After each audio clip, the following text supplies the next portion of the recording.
ಇನ್ನು ಚಾಮುಂಡಿ ಬೆಟ್ಟ ಹಿಂದೂಗಳ ಸ್ವತ್ತಲ್ಲ ಎಂಬ ಹೇಳಿಕೆ ವಿಷಯವಾಗಿ ತಮ್ಮ ಹೇಳಿಕೆಯನ್ನ ಸಮರ್ಥನೆ ಮಾಡಿಕೊಂಡಿದ್ದಾರೆ ಡಿ ಕೆ ಶಿವಕುಮಾರ್. ಹಿಂದೂಗಳು ಮಾತ್ರ ಬರಬೇಕು ಅಂತ ಹೇಳಿದಾರಾ? ಮಹಾರಾಜರು ವಿದೇಶಿಗರನ್ನೂ ಕೂಡ ಆಹ್ವಾನ ಮಾಡ್ತಾ ಇದ್ರು. ಅವರೆಲ್ಲ ಯಾವ ಸಮುದಾಯ ಧರ್ಮಕ್ಕೆ ಸೇರಿದವರು? ಹಂಗಾದ್ರೆ ಬಾನು ಮುಷ್ತಾಕ್ಗೆ ಬೆಟ್ಟ ಹತ್ತೋಕ್ ಬಿಡಲ್ಲ ಅಂದ್ರೆ ಹೆಂಗೆ ಇವರು ಇಷ್ಟು ವಿರೋಧ ಯಾಕೆ ವ್ಯಕ್ತಪಡಿಸ್ತಾ ಇದ್ದಾರೆ? ನೀರು ಸೂರ್ಯ ದೇವರಿಗೆ ಯಾವ ಧರ್ಮನೂ ಇಲ್ಲ, ಯಾವ ಸಮುದಾಯವೂ ಇಲ್ಲ. ಯದುವೀರ್ ಬಿಜೆಪಿ ಸೇರಿ ಇತಿಹಾಸವನ್ನೇ ಮರೆತು ಬಿಟ್ಟಿದ್ದಾರೆ. ಜಾತಿ ಧರ್ಮ ಬಣ್ಣವನ್ನ ಕಟ್ಟಬಾರದು ಅಂತ ಹೇಳಿ ಡಿ ಕೆ ಶಿವಕುಮಾರ್ ಅವರು ತಮ್ಮ ಹೇಳಿಕೆಯನ್ನ ಸಮರ್ಥನೆ ಮಾಡಿಕೊಂಡು ಬಿಜೆಪಿ ನಾಯಕರಿಗೆ ಪ್ರಶ್ನೆಯನ್ನ ಕೇಳಿದ್ದಾರೆ. ಸದಾಶಿವನಗರ ನಿವಾಸದಲ್ಲಿ ಡಿಸಿಎಂ ಡಿ ಕೆ ಶಿವಕುಮಾರ್ ತಮ್ಮ ಹೇಳಿಕೆ ಬಗ್ಗೆ ಮತ್ತೊಮ್ಮೆ ಸಮರ್ಥನೆಯನ್ನ ಮಾಡಿಕೊಂಡಿದ್ದಾರೆ, ಜೊತೆಗೆ ಸ್ಪಷ್ಟನೆಯನ್ನು ಕೊಟ್ಟಿದ್ದಾರೆ. ಯದುವೀರೇನು ತೀವ್ರ ಆಕ್ಷೇಪ ವ್ಯಕ್ತಪಡಿಸಿದ್ರು ಡಿ ಕೆ ಶಿವಕುಮಾರ್ ಹೇಳಿಕೆಗೆ. ಅವರು ಬಿಜೆಪಿ ಸೇರಿಕೊಂಡು ಇತಿಹಾಸವನ್ನೇ ಮರೆತು ಬಿಟ್ಟಿದ್ದಾರೆ. ಜಾತಿ ಧರ್ಮ ಬಣ್ಣ ಕಟ್ಟಕ್ಕೆ ಆಗಲ್ಲ ಇಂತಹ ವಿಷಯದಲ್ಲಿ. ಈ ಹಿಂದೆ ಮಹಾರಾಜರು ವಿದೇಶಿಗರನ್ನ ಆಹ್ವಾನಿಸ್ತಾ ಇರ್ಲಿಲ್ವಾ? ಅವಾಗ ಜಾತಿ ಧರ್ಮ ಸಮುದಾಯವನ್ನ ನೋಡ್ತಾ ಇದ್ರ? ನೀರು ಸೂರ್ಯನಿಗೆ ಯಾವ ಜಾತಿ ಯಾವ ಸಮುದಾಯ ಇದೆ ಅಂತೆಲ್ಲ ಪ್ರಶ್ನೆಯನ್ನ ಬಿಜೆಪಿ ಅವರಿಗೆ ಡಿ ಕೆ ಶಿವಕುಮಾರ್ ಕೇಳಿದ್ದಾರೆ.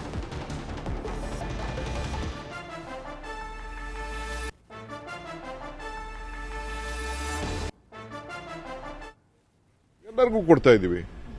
ಸೊ ಅದನ್ನೆಲ್ಲ ಇವೆಲ್ಲ ನಮ್ಮ ರಾಷ್ಟ್ರಧ್ವಜ, ನಾಡಧ್ವಜ, ಕರ್ನಾಟಕ ಧ್ವಜ, ಇವಕ್ಕೆಲ್ಲ ಕೂಡ ಜಾತಿ ಧರ್ಮ ಬಣ್ಣ ಕಟ್ಟೋದ್ರಲ್ಲಿ ಅರ್ಥ ಇಲ್ಲ. ಈಗ ನಮ್ಮ ಬ್ಯಾರಿಗಳು ನಮ್ಕಿನ್ನ ಫಸ್ಟ್ ಕ್ಲಾಸ್ ಕನ್ನಡ ಮಾತಾಡ್ತಾರೆ. ಅವ್ರು ಮುಸಲ್ಮಾನರು ಅಂತ ಏನು ಅವ್ರನ್ನ ತಳ್ಬಿಡಕ್ಕಾಗ್ತದ? ಈಗ ನೆನ್ನೆ ನಾನು ಯಾವುದೋ ಒಂದು ವಿಡಿಯೋ ನೋಡಿದೆ, ಆ ಶ್ಲೋಕ, ಆ ತಾಯಿದು ಶ್ಲೋಕ ಎಷ್ಟು ಚೆನ್ನಾಗಿ ಪಠನೆ ಮಾಡ್ತಾ ಇದ್ದಾರೆ. ಲೈಕಿಂಗ್ ಅವರು ವಿಚಾರ ಅರ್ಥಕೊಂಡಿದ್ದಾರೆ, ಅವ್ರು ತಿಳ್ಕೊಂಡಿದ್ದಾರೆ. ಸೊ ಅದಕ್ಕೆ ನಾನು ಕೂಡ ಯದುವೀರ್ ಅವ್ರಿಗೆ, ನೀವು ಬಿಜೆಪಿ ಸೇರ್ಕೊಂಡಿರ್ಬೋದು, ಪಾಪ ಬಿಜೆಪಿ ಅವ್ರನ್ನ ನೀವು ಓಲೈಕೆ ಮಾಡಿ. ನಾನೇನು ಹಿಂದೂ ಅಂತ ನಾನು ಯಾರನ್ನು ಓಲೈಕೆ ಮಾಡಕ್ ನಾನು ಮಾತಾಡ್ತಾ ಇಲ್ಲ. ಎಲ್ಲರಿಗೂ ಅವಕಾಶ ಸಿಗಬೇಕು. ಪ್ರಾರ್ಥನೆ ನಮ್ಮ ಸ್ವತ್ತಲ್ಲ, ನಮ್ಮ ಮನೆ ನಮ್ಮ ಸ್ವತ್ತು. ಯಾವುದು ಇದು ನಮ್ಮ ಸ್ವತ್ತು, ವೈಯಕ್ತಿಕವಾದ ಮನೆ. ಆದರೆ ಹಾಗಂತ ನಾನು ಪಬ್ಲಿಕ್ ಡೇ ನಾನು ಎಲ್ಲರನ್ನೂ ಕರೀತೀನಪ್ಪ. ನೀವು ಹೇಳಿ, ಯಾವ ಹಿಂದೂ ದೇವಸ್ಥಾನದಲ್ಲಿ ಬೇರೆಯವ್ರನ್ನ ಬರಬೇಡ ಅಂತ ಹೇಳಿದ್ದಾರೆ? ಯಾವ್ದಾದ್ರು ಒಂದು ದೇವಸ್ಥಾನದಲ್ಲಿ ಹೇಳಿ. ಯಾವ ದರ್ಗದಲ್ಲಿ ಮಕ್ಕಾ ಮದೀನಾ ಅಲ್ಲಿ ಬಿಟ್ರೆ ಬೇರೆ ಕಡೆ ಎಲ್ಲೂ ಕೂಡ ಬರಬೇಡ ಅಂತ. ಯಾವ ಚರ್ಚಲ್ಲಿ ನಮ್ಮನ್ನ ಹೋಗ್ಬೇಡ ಅಂತ ಹೇಳಿದ್ದಾರೆ ಹೇಳಿ? ಗುರುದ್ವಾರಗಳಲ್ಲಿ ಎಲ್ಲಿ ಹೋಗ್ಬೇಡ ಅಂತ ಹೇಳಿದ್ದಾರೆ ಕೇಳಿ? ಎಲ್ಲೂ ಇಲ್ವಲ್ಲ. ಸೊ ಇದರಲ್ಲಿ ರಾಜಕಾರಣ ಮಾಡೋದು ಯದುವೀರ್ ಅವರು, ಬೇರೆಯವ್ರು ಬಿಡಿ, ಬಿಜೆಪಿ ಅವರು ಅದು ಸಾಮಾನ್ಯ. ಸೊ ಈಗ ಅವ್ರು ಸೇರ್ಕೊಂಡ್ಬಿಟ್ಟಿದಾರಲ್ಲ, ಅವರು ಪಾಪ ಮಾತಾಡ್ತಾರೆ.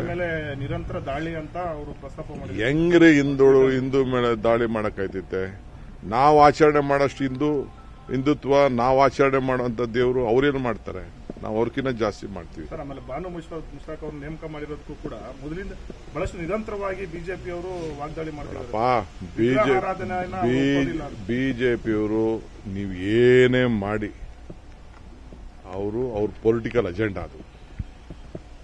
ಆಯ್ತು, ಬಿಜೆಪಿಯವರು ಯಾಕೆ ಇದನ್ನ ನಮ್ಮ ಮೈನಾರಿಟಿ ಡಿಪಾರ್ಟ್ಮೆಂಟ್ನ ಯಾಕೆ ಮುಚ್ಚಿಬಿಡ್ಲಿಲ್ಲ? ಅವರು ಡೆಲ್ಲಿಲಿ ಹೇಳ್ಬಿಡಿ ಮುಚ್ಚಿಬಿಡಿ ಅಂತ ಅಂದ್ಬಿಟ್ಟು ಯಾಕೆ ಗ್ರಾಂಟ್ಗಳು ಕೊಡ್ತಾ ಇದ್ದಾರೆ? ಒಂದಷ್ಟು ಇಷ್ಟು 10% 5 ಮೊದಲಿದ್ದು ಕಡಿಮೆ ಮಾಡಿದ್ದಾರೆ, ಅದು ಬೇರೆ ವಿಚಾರ. ಯಾಕೆ ಮುಚ್ಚಕ್ಕಾಗಲಿಲ್ಲ ಅವ್ರ ಕೈಲಿ? ಈ ದೇಶದಲ್ಲಿ, ಈ ರಾಜ್ಯದಲ್ಲಿರೋಂಥ ಎಲ್ಲನೂ ಕೂಡ ನಾವು ಒಪ್ಕೊಳ್ಳೇಬೇಕು. ಓಡಿಸ್ಬಿಡಕ್ಕಾಗ್ತದಾ ಈ ದೇಶದಲ್ಲಿ ಇರೋದೆಲ್ಲ? We can't do it. Ultimately ನಾವೆಲ್ಲ ಒಂದು ಸಂವಿಧಾನನ ಒಪ್ಕೊಬಿಟ್ಟಿದೀವಿ ನಾವು.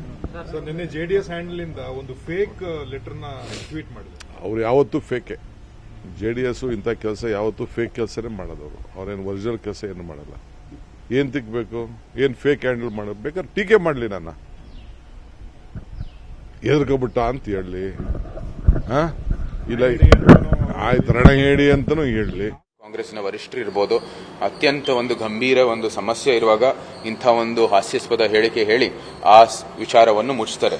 ಏನು ಧರ್ಮಸ್ಥಳದ ಗಂಭೀರವಾದಂತಹ ಆರೋಪಗಳು, ಅದ್ರ ಬಗ್ಗೆ ಒಂದೊಂದು ಸತ್ಯಗಳು ಬರ್ತಾ ಇರುವಂತದ್ದು ಮುಚ್ಚೋದಕ್ಕೆ ಇಂಥ ಒಂದು ಹಾಸ್ಯಾಸ್ಪದ ಹೇಳಿಕೆ ಹೇಳ್ತಾ ಇದ್ದಾರೆ ಅಂತ ಸಹಜವಾಗಿ ನಮಗೆ ಒಂದು ಪ್ರಶ್ನೆ ಇದೆ. ಇವಾಗಲೇ ಹೇಳಿದ್ವಿ, ಬೇಕಾದಷ್ಟು ಉದಾಹರಣೆಗಳಿದಾವೆ. ಎಲ್ಲಿ ಸರ್ಕಾರ ದೇವಾಲಯಗಳು ತಮ್ಮ ನಿಯಂತ್ರಣಕ್ಕೆ ತಗೊಳ್ತಾರೆ, ಅವರು ಅದು ಧಾರ್ಮಿಕ ಆಚರಣೆಯಿಂದ ಅಲ್ಲ, ಒಂದು ಪ್ರವಾಸೋದ್ಯಮ ಸ್ಥಳ ಅಥವಾ ಒಂದು ಜನರು ಅದಕ್ಕೆ ಹೋಗ್ಬಿಟ್ಟು ಒಂದು ಪ್ರಯಾಣಕ್ಕಾಗಿ ಅಲ್ಲಿ ಹೋಗ್ತಾ ಇದ್ದಾರೆ, ಆ ದೃಷ್ಟಿಯಿಂದ ನೋಡ್ತಾರೆ. ಇದು ಪ್ರಥಮವಾಗಿ ಒಂದು ಧಾರ್ಮಿಕ ಸ್ಥಳ. ಆ ದೃಷ್ಟಿಕೋನದಿಂದ ಬರೀ ಹಿಂದೂ ಧರ್ಮ ಪಾಲಿಸೋರು ಮತ್ತೆ ಹಿಂದೂ ಧರ್ಮಕ್ಕೆ ಒಂದು ಚೌಕಟ್ಟು ಕೊಡೋರಿಗೆ ಅದನ್ನ ಒಂದು ಮುಂದುವರಿಬಹುದು. ಅದಕ್ಕಾಗಿ ಬೆಟ್ಟ ಹಿಂದೂಗಳು ಅಥವಾ ಹಿಂದೂಗಳ ಆಸ್ತಿನೇ ಆಗಬೇಕಾಗಿದೆ. ಅದು ಇವತ್ತು ಸಹ ಒಂದು ಹಿಂದೂ ಆಸ್ತಿನೇ, ಅದರಲ್ಲಿ ಏನೋ ಒಂದು ಅನುಮಾನ ಇಲ್ಲ. ಉಪಮುಖ್ಯಮಂತ್ರಿ ಇಂಥ ಒಂದು ಆಘಾತಕಾರ ಒಂದು ಹೇಳಿಕೆ ಹೇಳೋದ್ರಿಂದ ಇದೇನು ಬದಲಾವಣೆ ಆಗೋಕ್ಕೆ ಸಾಧ್ಯವಿಲ್ಲ. ಇದು ತಮ್ಮ ಭವಿಷ್ಯಕ್ಕಾಗಿ ಒಳ್ಳೇದಾಗಲ್ಲ. ಮತ್ತೆ ನಾವು ಕೂಡ ನಮ್ಮ ಹೋರಾಟವನ್ನು ಇನ್ನೂ ಗಂಭೀರವಾಗಿ ಇದ್ರ ಬಗ್ಗೆ ತಗೋತೀವಿ. ಮತ್ತೆ ನಂತರ ಕೂಡ ಇದ್ರ ಬಗ್ಗೆ ಸೂಕ್ತವಾದಂತಹ ಕ್ರಮ ಎಲ್ಲೆಲ್ಲಿ ನಾವು ತಗೋಬೇಕು ಅದನ್ನ ತಗೋತೀವಿ. ಅದೇ ವಿಷಯವಾಗಿ ಇನ್ನಷ್ಟು ಡೀಟೇಲ್ ಆಗಿ ಇನ್ಫಾರ್ಮೇಶನ್ ಕೊಡ್ತಾ ಹೋಗೋದಕ್ಕೆ ಫೋನ್ ಸಂಪರ್ಕದಲ್ಲಿ ಕನೆಕ್ಟ್ ಆಗಿದ್ದಾರೆ ನಮ್ಮ ರಿಪೋರ್ಟರ್ ಆನಂದ್. ಈಗ ಬಾನು ಮುಷ್ತಾಕ್ ಆಯ್ಕೆಯಿಂದ ಈ ಜಟಾಪಟಿ ಆರಂಭವಾಯಿತು. ಮಾತು ಎಲ್ಲಿಂದ ಎಲ್ಲಿಗೋ ಹೋಗ್ತಾ ಇದೆ. ಡಿ.ಕೆ. ಶಿವಕುಮಾರ್ ಅವರೇ ಹೇಳ್ದಂಗೆ ದಸರಾ ಅನ್ನೋದು ಧಾರ್ಮಿಕ ಆಚರಣೆಯಲ್ಲ, ಅದೊಂದು ಸಾಂಸ್ಕೃತಿಕ ಆಚರಣೆ ಅನ್ನೋದ್ರ ಜೊತೆಗೆ ಚಾಮುಂಡಿ ಬೆಟ್ಟ ಹಿಂದೂಗಳದ್ದಲ್ಲ ಅಂತ ಹೇಳಿಕೆ ಕೊಡ್ತಾ ಇದ್ದಂಗೆ ಇದಕ್ಕೆ ಯಾವ ತರ ಆಕ್ರೋಶ ವ್ಯಕ್ತವಾಗ್ತಿದೆ. ಮತ್ತೀಗ ಈ ಚಾಮುಂಡಿ ಬೆಟ್ಟ ಪ್ರಾಧಿಕಾರದ ವಿಷಯನೂ ಕೂಡ ಮತ್ತೆ ಮುನ್ನೆಲೆಗೆ ಬರ್ತಾ ಇದೆ ಯದುವೀರ್ ಅವ್ರ ಮಾತುಗಳಿಂದ. ಯಾವ ತರ ಕಾನೂನು ಹೋರಾಟಕ್ಕೆ ಸಿದ್ಧತೆ ಮಾಡ್ಕೊಂಡಿದ್ದಾರೆ ಅವರು? ಶರ್ಮಿತಾ, ಏನು ಚಾಮುಂಡಿ ಬೆಟ್ಟ ಹಿಂದೂಗಳದ್ದಲ್ಲ ಎಂಬ ಡಿ.ಕೆ. ಶಿವಕುಮಾರ್ ಅವರ ಹೇಳಿಕೆಯನ್ನ ಈಗಾಗಲೇ ಯದುವೀರ್ ಅವರು ಖಂಡಿಸಿರುವಂತದ್ದು. ಅಲ್ಲದೆ ಡಿ.ಕೆ. ಶಿವಕುಮಾರ್ ಅವರ ಹೇಳಿಕೆ ಏನಿದೆ ಇದು ಹಾಸ್ಯಾಸ್ಪದ, ಅದು ಖಂಡನೀಯ ಅಂತ ಕೂಡ ಹೇಳಿರುವಂತದ್ದು. ಯಾಕಂತ ಹೇಳಿದ್ರೆ ಕಾಂಗ್ರೆಸ್ ಪಕ್ಷ ಈ ಹಿಂದಿನಿಂದಲೂ ಕೂಡ ದೇವಾಲಯಗಳನ್ನ ಟಾರ್ಗೆಟ್ ಮಾಡ್ಕೊಂತಾನೆ ಬರ್ತಾ ಇದೆ. ಎಕ್ಸಾಂಪಲ್ ಬೆಂಗಳೂರಿನ ಆಂಜನೇಯ ಸ್ವಾಮಿ ದೇವಸ್ಥಾನ ಬೇಕಾದ್ರೆ ನೀವು ತೆಗೆದುಕೊಳ್ಳಿ. ಈ ಹಿಂದೆ ಏನು ಚಾಮುಂಡಿ ಬೆಟ್ಟಕ್ಕೆ ಪ್ರಾಧಿಕಾರವನ್ನ ಮಾಡೋದಕ್ಕೆ ಸಿಎಂ ಸಿದ್ದರಾಮಯ್ಯನವರು ಮುಂದಾಗಿದ್ರು. ಈ ಹಿನ್ನೆಲೆಯಲ್ಲಿ ಚಾಮುಂಡಿ ಬೆಟ್ಟವನ್ನು ಕೂಡ ಅವರು ಸುಪರ್ದಿಗೆ ತೆಗೆದುಕೊಳ್ಳಲು ಎಲ್ಲ ಹುನ್ನಾರವನ್ನು ಕೂಡ ಮಾಡ್ತಾ ಇದ್ದಾರೆ. ಡಿ.ಕೆ. ಶಿವಕುಮಾರ್ ಅವರು ಈ ಹೇಳಿಕೆ ಇದೆಯಲ್ಲ ಇದು ತುಂಬಾ ಖಂಡನೀಯ. ಇದು ಕೋಟ್ಯಾಂತರ ಹಿಂದೂಗಳಿಗೆ ಧಕ್ಕೆ ತರುವಂತಹ. ಆ ಹಿನ್ನೆಲೆಯಲ್ಲಿ ಏನು ಕಾಂಗ್ರೆಸ್ ಸರ್ಕಾರ ನಿನ್ನೆಯಿಂದಲ್ಲ ಸುಮಾರು ಕಳೆದ ಅನೇಕ ವರ್ಷಗಳಿಂದಲೂ ಕೂಡ ಹಿಂದೂ ದೇವಾಲಯಗಳನ್ನ ಟಾರ್ಗೆಟ್ ಮಾಡಿಕೊಂಡು ಬರ್ತಾ ಇದೆ. ನಾವು ಇದನ್ನ ಖಂಡಿಸ್ತೀವಿ. ಅಲ್ಲದೆ ಇದು ಕೇವಲ ಅಂದ್ರೆ ಚಾಮುಂಡಿ ಬೆಟ್ಟ ಧಾರ್ಮಿಕ ಕ್ಷೇತ್ರ ಆಗೋದ್ರಿಂದ ದೇಶ ವಿದೇಶಗಳಿಂದ ಜನರು ಬರ್ತಾರೆ, ಎಲ್ಲರಿಗೂ ಕೂಡ ಅವಕಾಶ ಇದೆ. ಆ ಹಿನ್ನೆಲೆಯಲ್ಲಿ ಇದು ಕೇವಲ ಹಿಂದೂಗಳಿಗೆ ಸೇರಿದ್ದಲ್ಲ ಅನ್ನುವಂಥದ್ದು ನಿಜಕ್ಕೂ ಕೂಡ ಹಾಸ್ಯಾಸ್ಪದ ಅಂತ ಟಾಂಗ್ ಅನ್ನ ನೀಡಿರುವಂಥದ್ದು. ಮತ್ತೊಂದು ಕಡೆಯಾಗಿ ಏನು ಕೇವಲ ಹಿಂದೂಗಳ ದೇವಸ್ಥಾನ ಇದೇ ವಿಚಾರಕ್ಕೆ ಕಾಂಗ್ರೆಸ್ ಯಾಕೆ ಪದೇ ಪದೇ ಬರ್ತಾರೆ? ಹಿಂದೆಲ್ಲೂ ಕೂಡ ಅರಮನೆಯನ್ನ ಟಾರ್ಗೆಟ್ ಮಾಡಿದ್ರು, ಈಗ ಮುಂದುವರೆದು ದೇವಾಲಯಗಳನ್ನ ಕೂಡ ಇವರು ಟಾರ್ಗೆಟ್ ಮಾಡ್ತಾ ಇದ್ದಾರೆ. RSS ಅಂದ್ರೆ ವಿಧಾನಸಭೆಯಲ್ಲಿ ಡಿ.ಕೆ. ಶಿವಕುಮಾರ್ ಅವರು RSS ಗೀತೆಯನ್ನ ಆಡಿದ್ರು. ಆ ಡ್ಯಾಮೇಜ್ ಅನ್ನ ಮುಚ್ಚಿಕೊಳ್ಳಲು ಈಗ ಹಿಂದೂಗಳ ವಿಚಾರಕ್ಕೆ ಬಂದಿದ್ದಾರೆ ಅನ್ನುವ ನಿಟ್ಟಿನಲ್ಲಿ ಯದುವೀರ್ ಅವರು ಹೇಳಿಕೆಯನ್ನ ನೀಡಿರುವಂತದ್ದು. ಶರ್ಮಿತಾ, ಮುಂದಿನ ದಿನಗಳಲ್ಲಿ ಯಾವ ತರ ಹೇಳಿಕೆ ಪ್ರತಿ ಹೇಳಿಕೆಗಳು ಬರ್ತಾ ಹೋಗುತ್ತೆ, ಬೆಳವಣಿಗೆ ಆಗುತ್ತೆ, ಗಮನಿಸ್ಕೊಂಡು ಹೋಗೋಣ. Thank you.